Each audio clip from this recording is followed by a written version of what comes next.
Meus irmãos, a paz do Senhor. Quantos estão alegres nessa noite? É noite de alegria, de celebração.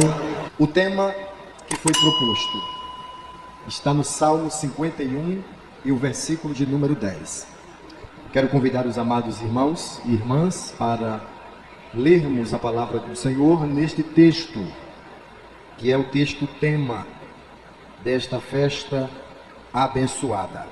Cria em mim, ó Deus, um coração puro e renova em mim um espírito reto. Não me lances fora da tua presença e não retires de mim o teu Espírito Santo. Torna a dar-me a alegria da tua salvação e sustém-me com um espírito voluntário. Podeis se assentar, queridos e queridas, com alegria. É um texto muito conhecido, mas queremos transmitir, com base nestes textos que acabamos de ler, uma mensagem de Deus para os vossos corações. Baseados neste texto, na narrativa do salmista Davi, nós temos neste capítulo o salmo do arrependimento e da confissão de Davi.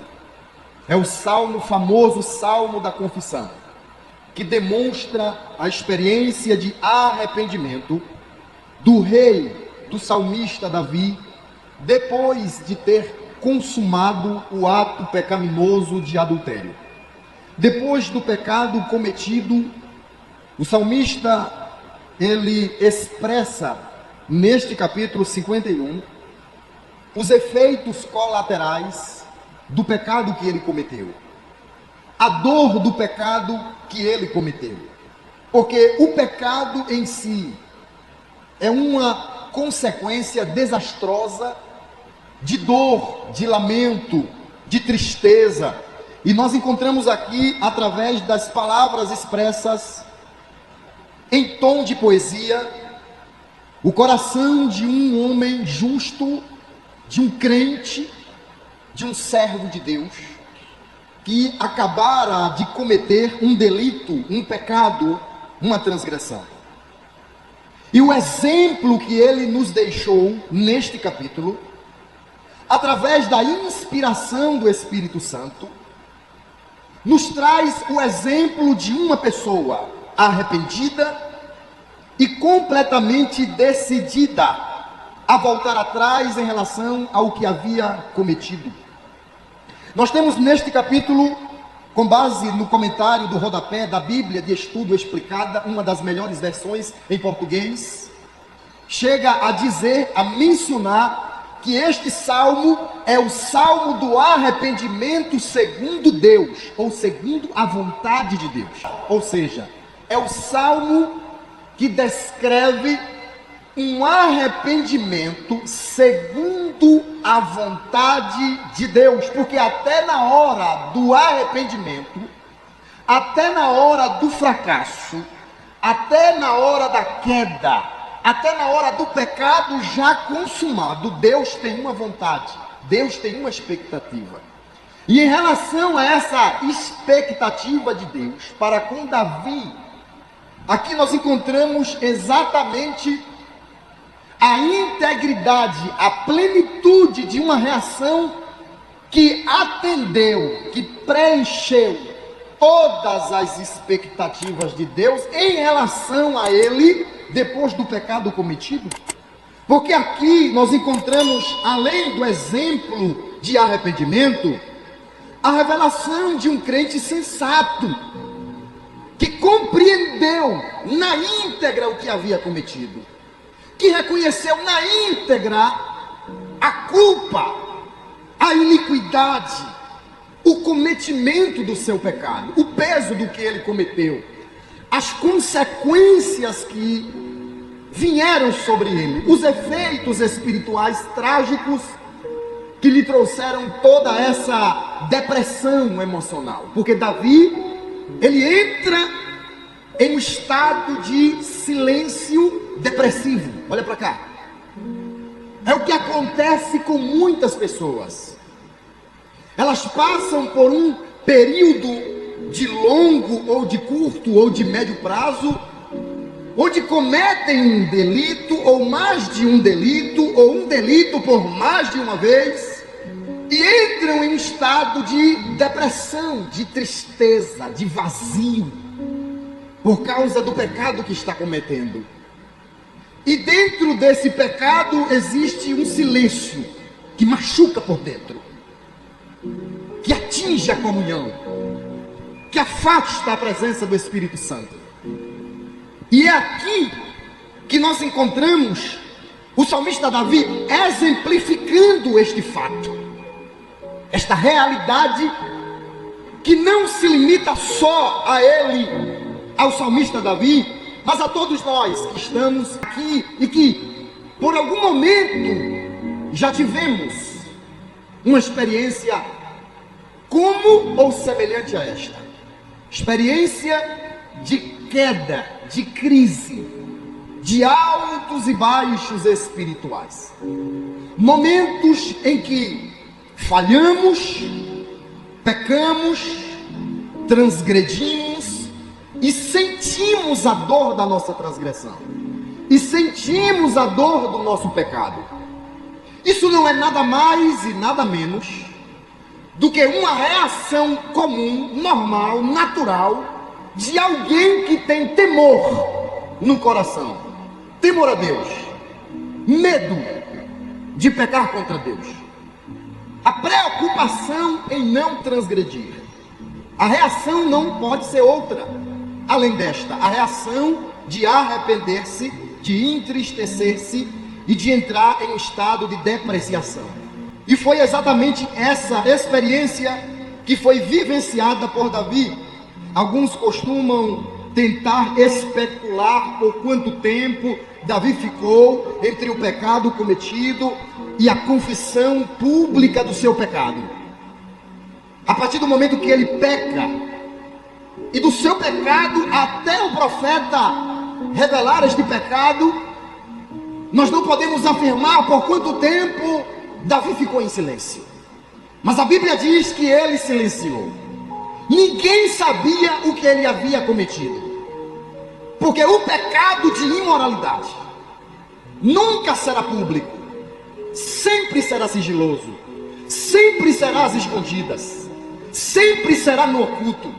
Todo pecado escandaloso, imoral, indecente, todo pecado que escandaliza, nunca, jamais será cometido por qualquer de nós em público. As claras, as luzes, sempre será oportunizado por momentos de favorecimentos no sigilo, no silêncio, sem ninguém ver, sem ninguém saber. Até porque isto não se trata de algo atípico à nossa natureza, porque somos pecadores. Temos uma natureza tendenciosa ao pecado, e esta natureza pecaminosa, a Bíblia diz que ela aguça, aflora dentro de nós, através das tentações que existem fora de nós. Porque existem as tentações internas e as externas. As externas provocam as internas. Nós somos tentados por aquilo que vemos, ouvimos e sentimos. E todas estas fontes de tentação, elas são provocadas por pecados externos, tentações externas. E foram essas tentações, e não só a tentação de adultério, que bateu na porta do salmista Davi, quando ele estava ocioso no palácio, sem ter ido com o exército para a guerra. A Bíblia diz que ele visualizou e foi tentado pelos olhos, e através do que viu, desejou, cobiçou e assentou no coração de tramar, de arquitetar uma experiência de prazer como aquela que ele havia visualizado.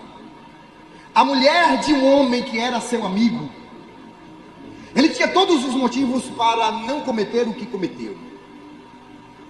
Mas a cobiça, o desejo, a tentação que havia nele, acabou se convertendo em uma atitude definitiva. E a atitude que ele tomou se converteu em um grande problema sobre a sua vida e sobre a sua casa e sobre o seu reinado. E aqui também encontramos no Salmo 51 o problema do pecado universal e o problema do pecado pessoal, porque existem dois problemas no pecado, em relação ao pecado: o problema geral, universal, e o problema pessoal. Porque existe o pecado gerado de Adão, o pecado herdado de Adão. Esse é o problema da corrupção geral do gênero humano. Todos pecaram. E esse pecado, Davi se utiliza de tanta sensatez, que no versículo de número 5, ele confessa, ele reconhece que o problema do pecado que ele havia cometido não se limitava apenas àquela única experiência que ele teve com aquela mulher, mas com um problema que já existia dentro do coração dele. E é baseados neste problema, nesta problemática, que eu gostaria de me deter nessa noite como prioridade dentro dessa mensagem aqui: a problemática do pecado universal e pessoal. O coração de alguém que já tinha o desejo, a cobiça de desejar aquilo que ele desejou. Poderia ser outra coisa, porque a Bíblia diz em Tiago capítulo 1 que cada um é tentado pela sua própria cobiça. Eu tenho uma cobiça, você tem uma cobiça, nós temos no mínimo uma única cobiça que nos tendencia para uma fraqueza, para um pecado, para um apetite carnal. O de Davi era esse, porque se não fosse esse, ele se conformaria com uma única mulher. Ele ficaria satisfeito em ser marido de uma única mulher. Mas a tendência masculina, na grande maioria, reconheço, é a fraqueza sexual. É a imoralidade sexual. É comprovado religiosamente, teologicamente, biblicamente, psicologicamente, que a fraqueza do homem é fama, é pódio, é status, é posição, é dinheiro e é essa questão sexual. E Davi era tentado nessa área. Davi tinha uma fraqueza, mesmo sendo rei de Israel, mesmo sendo rei cheio do Espírito Santo. E na verdade, Deus já havia revelado o coração de Davi antes mesmo de pecar, antes de ser rei de Israel e antes de assumir o trono, quando ele ainda era um pastor de ovelhas. A Bíblia diz que Deus leva o profeta Samuel até a casa de Jessé. E antes de ir até lá, Deus disse para Samuel que já tinha escolhido um homem que seria segundo o seu coração. Deus disse assim para Samuel: Samuel, eu já tenho me provido de um homem que será segundo o meu coração. Aí o texto do livro de Samuel não traz o complemento. Aí lá em Atos dos Apóstolos, capítulo 13, verso 22, o escritor traz o complemento. Deus disse assim: ele será segundo o meu coração, porque ele fará tudo o que eu quero, porque ele fará toda a minha vontade. Até na hora do fracasso, até na hora da queda, ele revelará a minha vontade. Oh glória! A Bíblia nos mostra, dentro desse problema do pecado geral e universal, a expressão de Davi no verso 5: em pecado fui gerado, e em iniquidade me concebeu a minha mãe. É como se Davi estivesse dizendo, em outras palavras: Senhor, o problema não se limita só ao pecado que eu cometi. O problema é muito maior do que este. Ele já estava em mim desde o ventre da minha mãe. Eu já nasci com esse problema. Eu já nasci com essa tendência. E eu reconheço, Senhor, que eu preciso do teu perdão, que eu preciso de purificação, que eu preciso ser purificado do meu pecado. Aí ele começa: apaga as minhas transgressões, me purifica do meu pecado. Aí ele chega no verso 4 e ele reconhece: contra ti não tem desculpa, não tem arrudeio, não tem cambalacho, não tem jeitinho brasileiro, não. O que eu fiz, eu fiz. O que eu pratiquei, eu reconheço que eu pratiquei.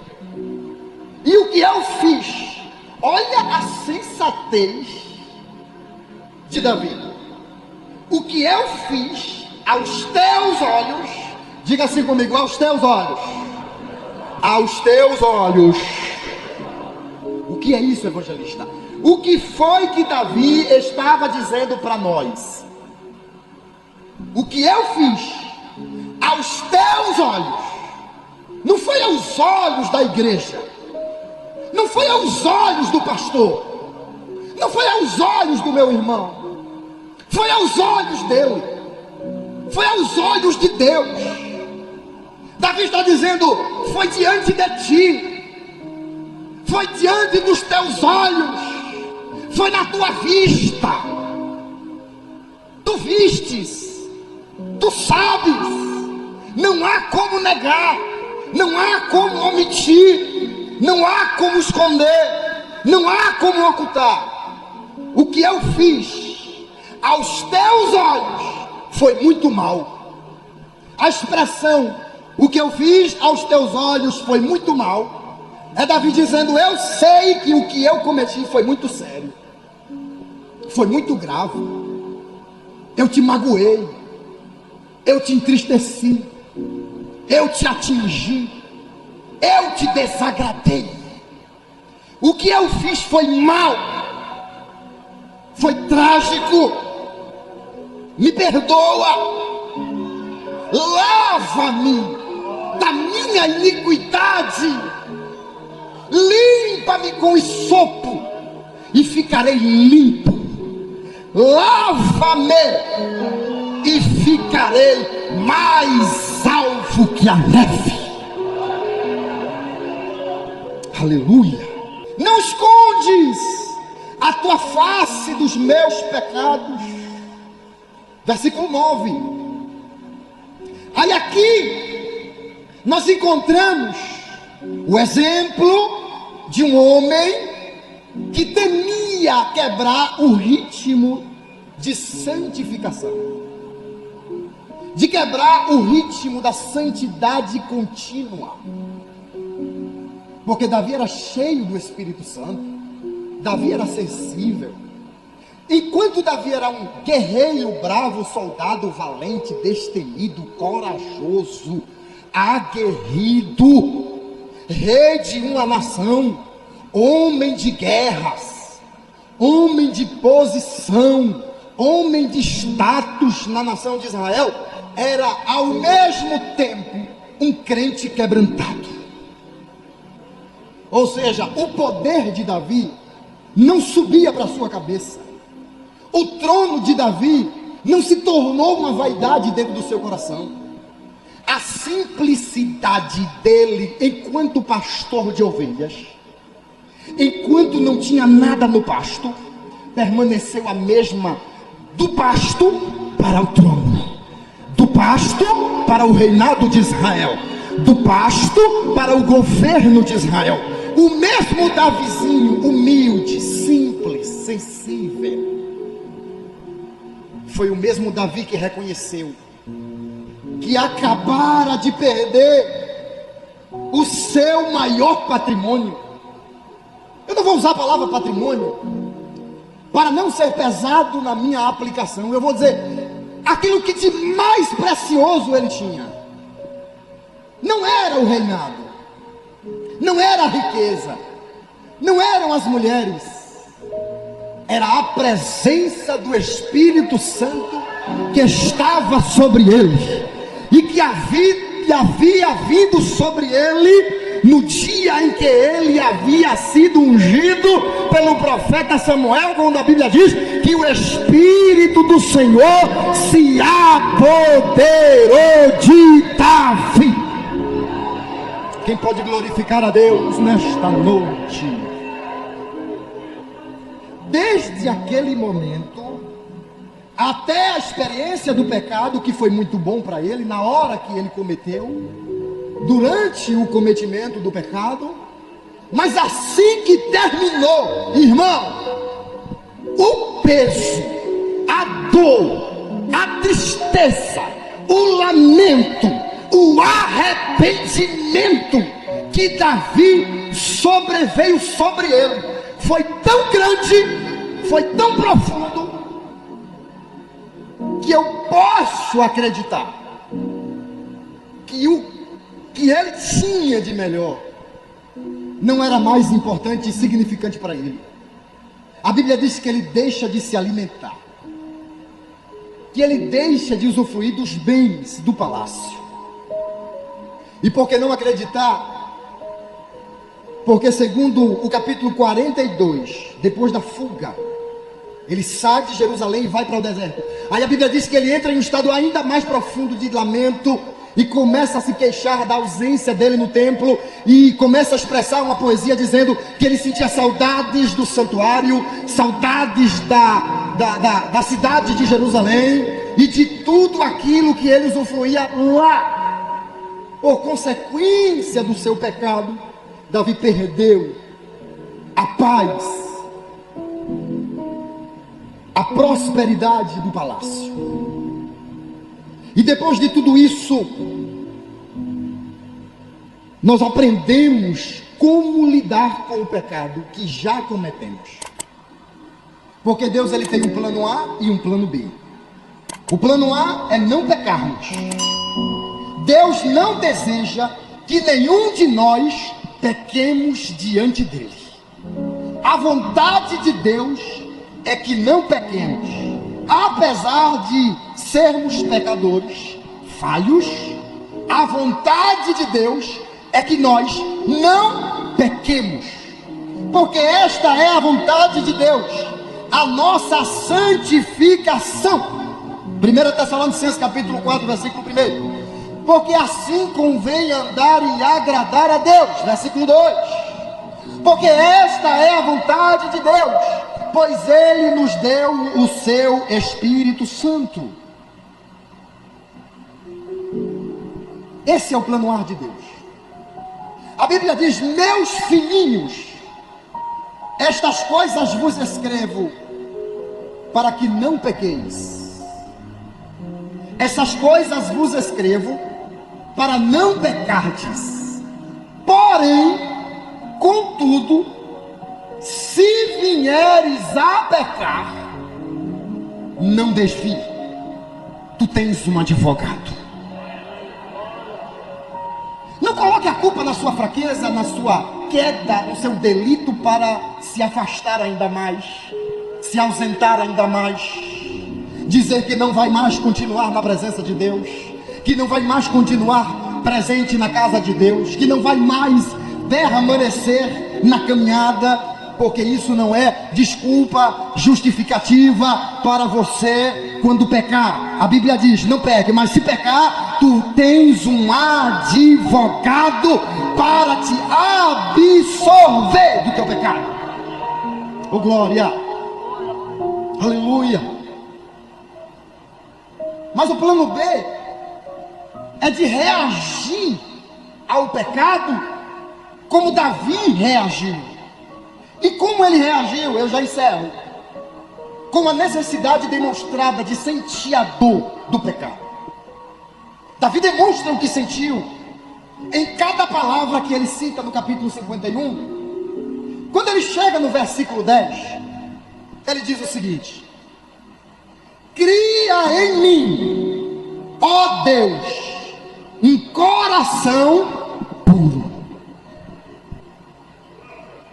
A palavra cria vem do verbo hebraico criar, que significa gerar do nada, trazer à existência aquilo que não existe. É como se Davi dissesse: Senhor, eu estou pedindo perdão, eu preciso ser purificado, eu preciso ser lavado, redimido, restaurado, eu preciso da restituição da tua presença. Não me lances fora da tua presença. É como se ele dissesse: não me descarte, não me jogue fora, não me reprove, não me rejeite. Eu tenho medo de ter a mesma experiência que Saul teve, porque Saul perdeu. Eu não quero perder a tua presença. E eu sei que para não perder, não adianta confessar o meu pecado apenas. Não adianta pecar hoje, confessar e pecar amanhã. Não adianta pecar hoje, pedir perdão, ser perdoado, purificado e continuar com esse apetite, com esse afloramento, com essa tendência, com essa cobiça que não vai me deixar, que não vai sair de dentro do meu coração. É necessário que o Senhor tire, arranque de dentro de mim este coração adúltero e coloque outro coração. É como se Davi estivesse dizendo: eu não aceito de mim mesmo ser perdoado, eu não me conformo em ter esta tendência dentro de mim, eu não aceito que este pecado, que embora possa ser perdoado por ele, a ti e por ti, continue me tentando, me provocando, me levando a desejar o que eu desejei. Eu não quero mais. Arranque este coração adúltero e crie outro coração, sem imoralidades, sem mácula, sem pecado. Senhor, eu quero um coração puro. Aí eu me lembro daquela passagem de Hebreus 12, 14. Seguir a paz com todos e a santificação, sem a qual ninguém verá o. Mas deixa eu te explicar. A santificação é o caminho para a eternidade. E antes da eternidade é o caminho para uma vida com Deus aqui. É impossível andar com Deus sem santificação, porque Deus é santo, o Espírito é santo, a vontade dele é santa. E para andar com ele, para se relacionar com ele, tem que ser santo, tem que buscar uma transformação de caráter. Porque não adianta só pedir perdão, é preciso se resignar, é preciso lutar contra a vontade do pecado, viver em santidade ao ponto de querer viver uma vida transformada por Deus. E foi isso que Davi pediu: eu quero transformação, eu quero mudança interior, eu quero outro coração. Este coração para mim não serve mais. Aí a gente vai para Mateus 5 e 8. Bem-aventurados os limpos de coração, porque eles verão a... Vamos encaixar as peças. Se quem não tiver santificação não vai ver a Deus. E Jesus diz no Sermão da Montanha que só os limpos de coração é que verão a Deus. Logo nós entendemos e chegamos à conclusão, partindo do pressuposto de Hebreus 12, 14, de que quem não tiver santificação não verá Deus.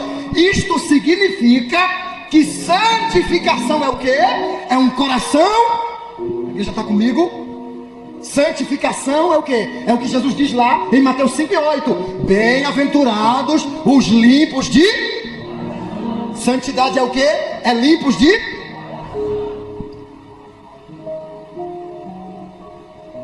Santidade não é copo. Santidade não é terno e gravata. Santidade, ela não é externa, ela é interna. Eu não menosprezo o estilo de vida público, externo, visual, estético, que deve ser moderado, equilibrado, sábio, prudente. Mas a essência da santidade não é fora, é dentro. Foi por isso que Jesus condenou os fariseus. Vocês são limpos, bonitos, perfumados por fora, né? Mas por dentro vocês são sepulcros caiados. Vocês são cheios de maldade no coração, de malícia, de artimanha, de audácia, de falcatrua. Vocês fazem um trabalho bonito, vocês fazem ação social, vocês fazem pretexto de longas orações para as pessoas se admirarem com a piedade falsa de vocês.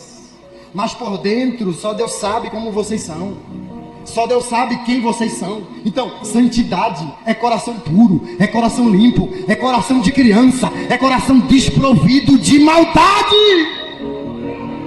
E é isso que nós precisamos pedir a Deus todos os dias. Senhor, não permita que o meu coração seja contaminado, imaculado.